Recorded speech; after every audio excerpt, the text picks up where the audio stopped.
Welcome to the Selling from the Heart podcast on the From the Heart Business Network. You've joined a global movement of sales professionals who are dedicated to being authentic and building trust. We call it Selling from the Heart. Together, we're on a mission to bring sincerity and substance to the sales profession we all love. Get ready to be inspired and equipped as we join our hosts, Larry Levine and Darrell Amy.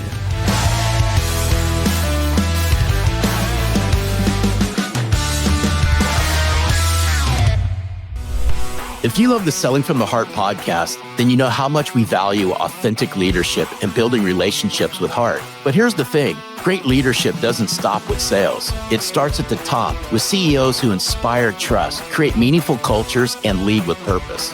That's why we're excited to invite you to get involved with the Culture from the Heart podcast. On Culture from the Heart, we celebrate CEOs who are transforming their companies by putting people first. And we're asking you to help us find them. Do you work for an incredible leader? Know a CEO who builds culture from the heart? Nominate them to be interviewed on the show. Together, let's spotlight the leaders who make businesses thrive by leading authentically. So head over to cultureFromTheHeart.com to submit your nomination today. Because when leadership starts with the heart, culture and success follow. Hello and welcome back to the Selling from the Heart podcast. Your co-host, Darrell Amy, here today with Larry Levine. What's going on, Larry? Oh, hey, all kinds of things. Foot's on the gas pedal here in 2026. I just love when we hang out and podcast here at Selling from the Heart. We're in for a really, really good treat today, Darrell Amy. You're going to enjoy meeting our friend Ben. It's time to be the sale. We're going to have a great time. Hey, thanks for joining us today. We love this growing community of sales professionals all over the world who hear about Selling from the Heart and go, hey, I'm all in on that. And this is an amazing community that we're all a part of. And we love to give a shout out to one of our friends every week. Yeah, I want to give a shout out to a new friend of ours here in the Selling from the Heart community, Phil Watts. Phil's out leading a great sales team in the Carolinas. Phil, great conversation with you. Look forward to get to know you even better. Awesome. Well, hey, today's guest is someone who's redefining what it really means to sell with heart. Ben Ortlip is a culture architect, a strategist, and best-selling author who helps leaders turn workplace culture into measurable business performance. Ben is the founder of the Culture MRI. It's a data-driven system that transforms culture from a nice idea into strategic advantage by improving engagement, alignment, and execution. He works with incredible companies like UPS, Delta, Salesforce, and Chick-fil-A. But get this. Not only is he the author of Culture is the New Leadership, his latest book is called Be the Sale, How to Embody the Values That Naturally Attract Success. In this book, Ben captures a truth that every great salesperson understands. The best sellers aren't pushy, they're magnetic. They don't pitch, they pull. And by embodying the values that customers trust, they naturally attract opportunity and long-term success. And he's here to talk with us today. Ben, welcome to Selling from the Heart. It's awesome to have you here.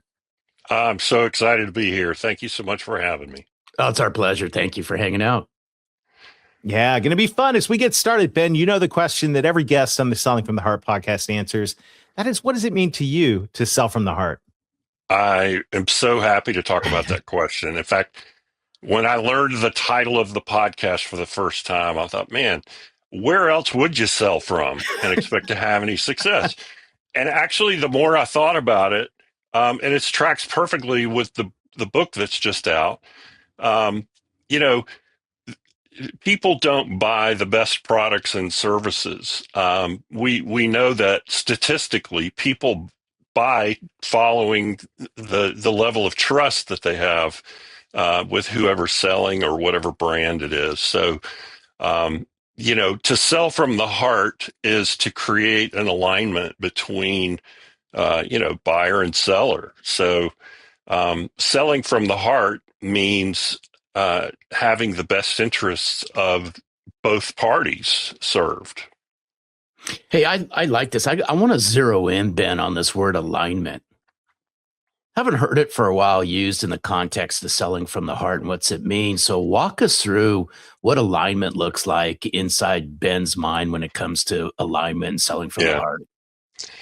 Well, I mean, if you think about the selling environment, if you don't think through the proposition involved, it can be very misaligned. I've got this thing that I need to sell so that I can generate a profit.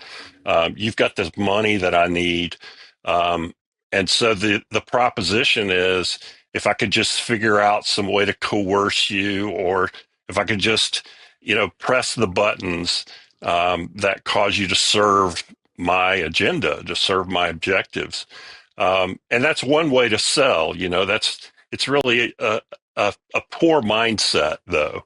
A better mindset, and one that leads to better long-term success and better customer loyalty and everything else, is when there's, a true symbiotic relationship that a lot of people like the word partnership, that the things that I'm looking for align with the things that you're looking for. And so by doing naturally, serving the objectives of the prospect, I end up with greater success. So that's the alignment of our two objectives. Yeah, I think that is an incredibly powerful concept. And I just want to say, first of all, congratulations on the launch of your new book, Be the Sale. The link's in the show notes for all of our friends, because I think you're going to want to grab a copy of this one before this episode's over.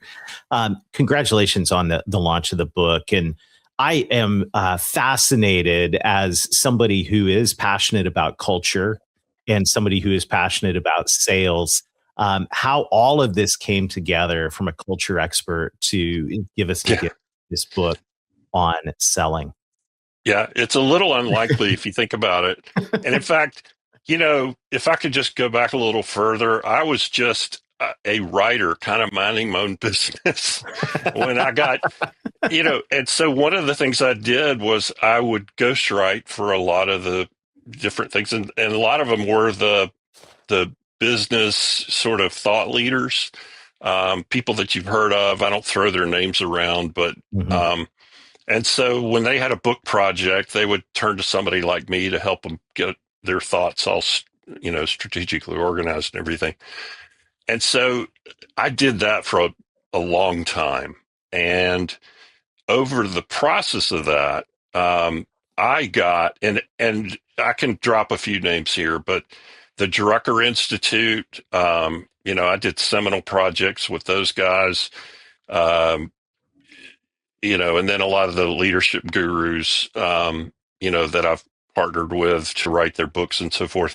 But the point is that I got kind of a street MBA in management and in leadership. And so inadvertently kind of entered what we call the organizational effectiveness space, and eventually would be consulting with some of these big organizations, how to be more effective in their management and leadership, either coaching or creating programs or just providing guidance and so forth. What happened was, in the process of that, during that period, the word culture started showing up in the lexicon, the everyday business language. And so I started asking, because I was a newbie to the whole thing. I'm like, what is culture? And I couldn't get anybody to tell me. In fact, one of my author clients, this is true. One of my author clients approached and said, "Hey, Ben, I'm going to write a book on culture, and I want you to work with me on it." And so I was so excited, because I was finally going to learn what culture was. And long story short, I worked on the book for a year. We finally kind of looked at each other and said, you don't have like a tangible thing. When I learned about management, it's very quantifiable. Had a beginning and an end, had a middle, had a framework, stuff that you could teach a course on and go, replicate in the workplace. Same with leadership. But when it came to culture, it was just kind of this squishy thing. And sometimes it was balloons and pizza. Other times it was, the values on the wall. It was just kind of all over the place. And so what I did, because I'm working in that space and people are calling me up and going, "Hey, will you help us with culture?" what dawned on me was that the workforce had changed, that we had come from this sort of, authoritarian, top-down sort of work style, if you go back 100 years or more, and that we'd come to this place where it was more free-flowing and autonomous. You have people doing gigs in their careers instead of working 40 years at the same place and everything. So there was this whole sort of democratization of the concept of work itself. And what emerged from that was, if you think of Maslow's hierarchy of needs, the entire workforce had moved from this sort of survival level at the bottom, where they would do anything for, a paycheck, Right. to now, think about this. We have people that are close to the top of Maslow's hierarchy. In fact, the majority, for the first time in the history of the world, recorded history, the workforce has reached what Abraham Maslow called self-actualization. Mm-hmm. And so that's why you've got, millennials that, don't want to do it the old way, and all the old timers look down and say, "What's wrong with you people?"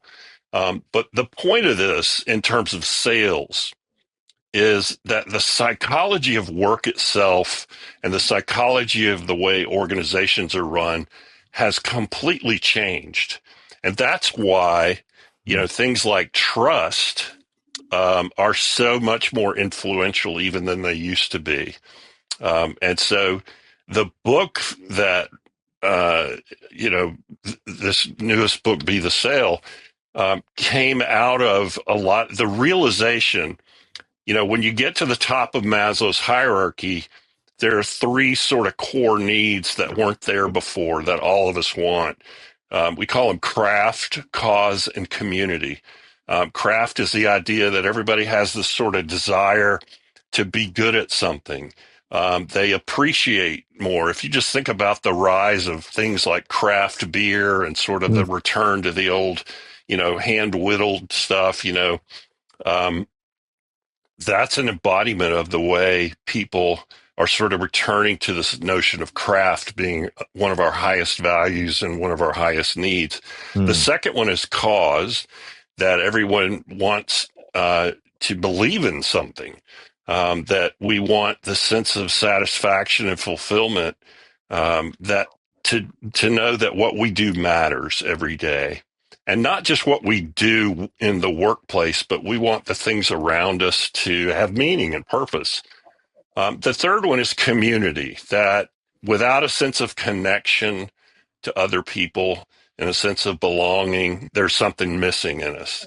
And, 150 years ago, those needs hadn't had a chance. They hadn't had the opportunity to present themselves, because, when you're worried about, whether or not you're going to have food on the table, or whether the enemies are going to invade the country or whatever, you don't really think about those sort of higher level things.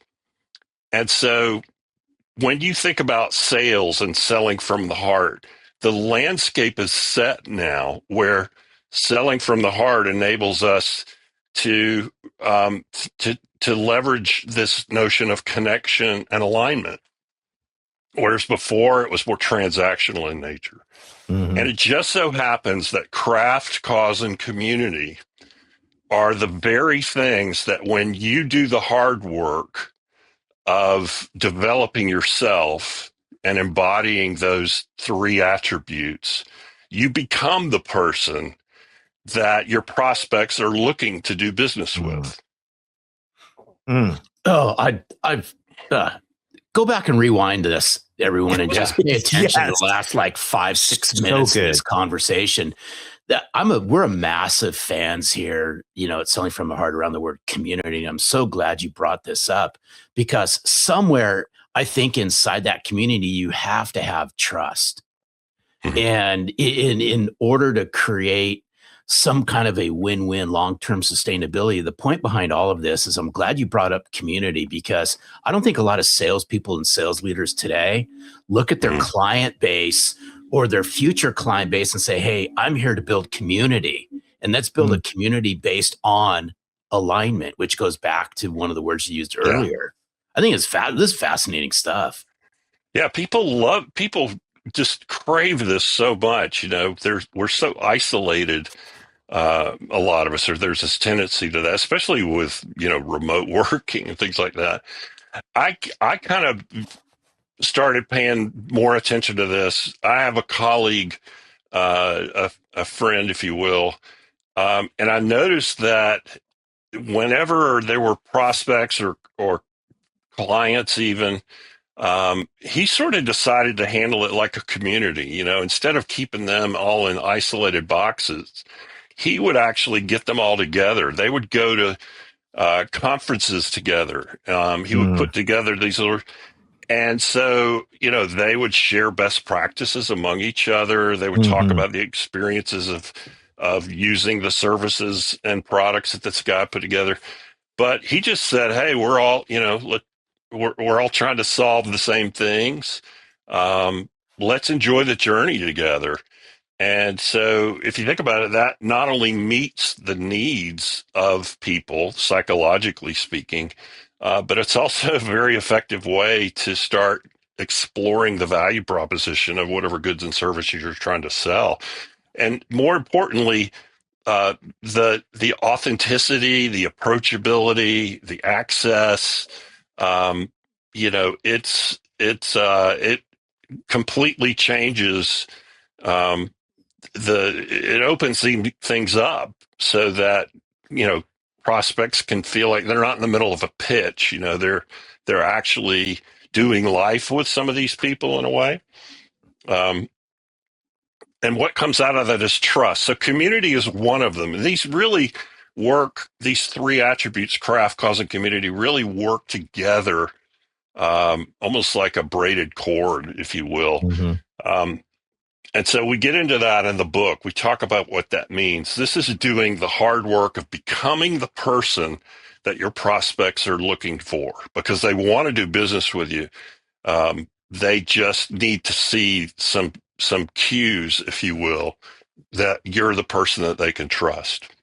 I'm fascinated by this word embodiment in the book title, Be the Sale, How to Embody the Values That Naturally Attract Success. Help our listeners understand what embodiment means and why it's so critical when it comes to being the person your prospect wants to buy from. Yeah.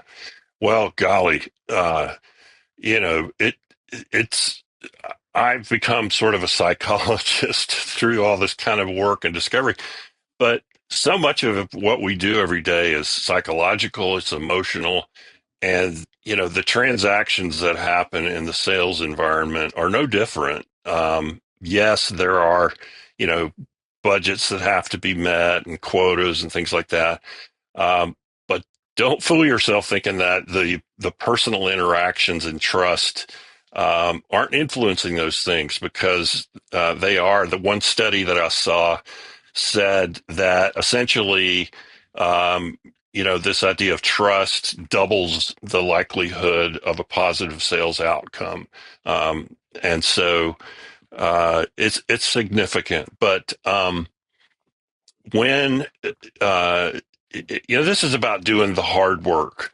If you think about it, it's not really that difficult to learn how to use a better CRM or to set up a lead generation system or, to use better decks and pitch things and, how to talk the talk or how to learn, how to, maneuver in and out of the whole sales cycle and process.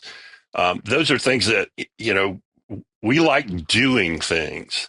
But when it comes to being things, it's kind of the hard work. So I want to say that up front. This is different from, hey, here's a few tips and tricks you could try.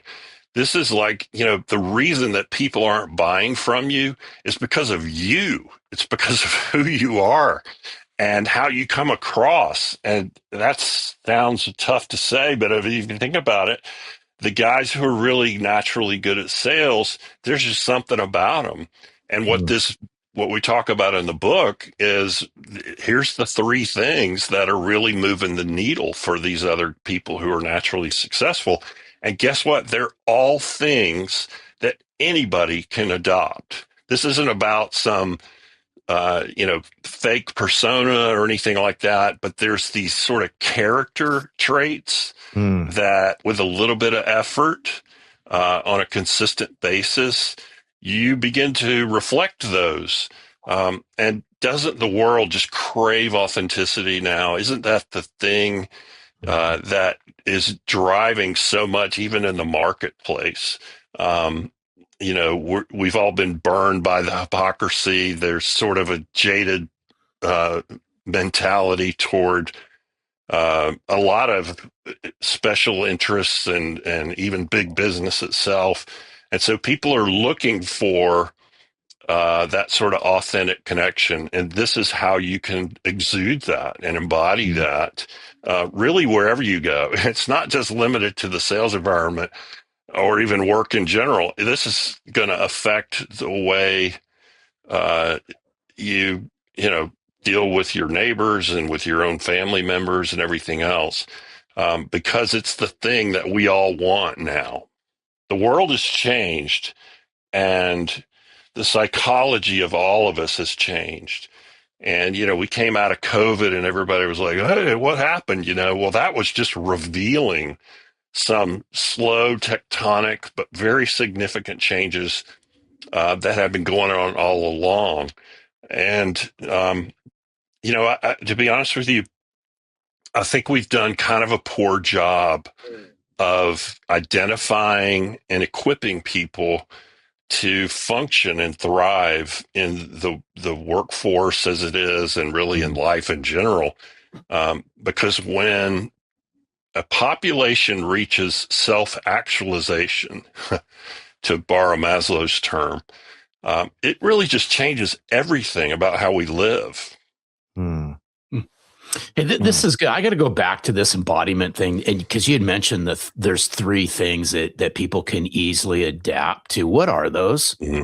Yeah, well, that's the craft, cause, and community thing. This is, and this is, and let's just talk for a second about how that happens. So, again, these are the three big things that in our culture work we found that the organizations who did a good job of meeting that need for their employees, those are the ones who had the highest engagement. Those were the ones with the lowest turnover, the best productivity, because when you take these sort of needs, when you meet needs, you take the distractions off the table. And people are free to think and thrive and do the work that, we all, believe it or not, we want to work. We want to do meaningful, master a craft and have the camaraderie of working with coworkers. The thing that gets in the way of that is the unmet needs along the way, things that distract us, like, if you have financial pressure because you're not earning the right, pay, if you have a job description that is either, a little bit outside of your sweet spot, or if operations in the company are not very well thought out and they're frustrating and convoluted, those are the things. And so the culture work that we've done and the whole motivational response index is really just an assessment, a canvas of how organizations are doing on meeting those 15 core needs. And when you reach the top of Maslow's hierarchy, you're left with craft, cause, and community. Those are the three sort of needs that meet. I should say that there's been three levels. Authority was kind of the operating system, 100 years ago. And then sort of, if you look at the middle of the 20th century, we traded the authority operating system for a system of sort of give and take. And, we call it influence. So it's got some authority in there, but it's actually sort of embracing the thinking abilities and the decision making of the people that are involved. And now we're in an era that we call autonomy. So authority, influence, autonomy. And the three needs that show up the most in the autonomy phase are the craft, cause, and community. Again, to be good at something, to believe in something, and to belong to something. Craft, cause, and community. So I can break those down, but when you become apply those same three values to the sales environment, here's what it looks like. And this is kind of how we approach it in the book in terms of a map for you to follow. The way that you present yourself involves mastering your craft, first of all. So usually the sales environment involves, either mastery of content or technique or something, but your value to the prospect and to the client is directly proportional to your mastery of the topic and trade that you're involved in. You're able to give better advice. You're able to give better guidance. You're able to understand the context and anticipate the needs of your people. And so we call that craft or mastery. And so the idea there is that you're going to lay out a strategy for really becoming just a topical master. And there's some cool stories that we tell in the book about the people who really embody that. But the idea is that the more you master your craft, the more you embody the thing that people are looking for, which is expertise. It's not about, sales techniques anymore. It's about, are you the guy that can truly help them? And the second one is the cause, that instead of your cause being to close a sale, you adopt the mission or the cause of your prospects and you champion that for them. That you anticipate, recognize, learn, study so that you know exactly what they're trying to accomplish and you know the obstacles that they face, and you make it your mission to solve the problems that they have. And so what this is obviously does is this is the closest thing to selling from the heart in terms of just the pure essence of it, because it requires this empathetic reversal of roles almost. But those two qualities together, mastering your craft and adopting the cause of your prospect, is super powerful. And then the third one is the thing that we talked about where, what if you approach your CRM like a community instead of, what kind of clever headline can I throw at this group? And then, I'll run a funnel on this group over here. It's like, no, let me find the common ground here. Let me build community, because these people oftentimes are served by a sort of community approach. For nothing else, they share best practices across, and they get to be part of belonging to a sort of, a community of people who are all trying to work toward the same things. Amazing. Oh, Darrell, this is good stuff. Incredible conversation. I know our guests are, if you haven't already clicked the link in the show notes to grab the book, you're going to want to do that, Ben, but I know everyone's asking the same question I am. How do I get more Ben Ortlip in my life? Hire us, I think. Because, so, no, but, just reach out. Our company is the Culture MRI, and the URL for that is in the show notes, but it's basically theculturemri.com. I'm blessed that we have a great team. I am personally, I stay close to the IP and the application of how we use our framework in different companies. I love to coach leaders and do some speaking and workshops and things like that. But yeah, just contact us through the website. And we look forward to finding. I just love working with all different kinds of organizations, and I'm just fascinated by the way people thrive in the workplace today. Love it. Oh, so Love good. it. Hey, Ben, thanks for hanging out with us. This is good stuff. Mm-hmm. It's my pleasure. Awesome. I love what you guys are doing. And again, when I saw, selling from the heart, I was just like, man, that's ultimately, that's the key, isn't it? That is. It is. Well, Ben, thank you. This has been amazing. Really, really cool. Well, Larry, what a great conversation. And these, this concept of embodiment, like this is a great question to ask ourselves, especially around these three frameworks, this framework that Ben shared with us. Am I becoming the person that my prospects want to buy from? What a great question. Absolutely. And I've always asked, and I continue to ask salespeople and sales leaders, just imagine what would it be like if you built community with your clients? Mhm. Everybody wants to, but how do you really apply this? And I would urge everyone, go back and watch this because there's a lot of good stuff in here. But in order to build community, you got to bring your authentic self to the forefront, which means you got to do the hard work. Absolutely. You got to work on your craft, your cause, the community. And by the way, if you're here and you made it this far in the show, hey, I want to say hats off. You're working on your craft.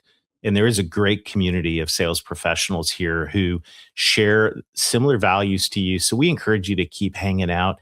Thank you. Thank you to everybody who is liking and sharing this podcast. This community continues to grow, and together we are working on our craft, and it is a lot of fun. And we're passionate about bringing heart and authenticity to build trust inside this sales profession we all love.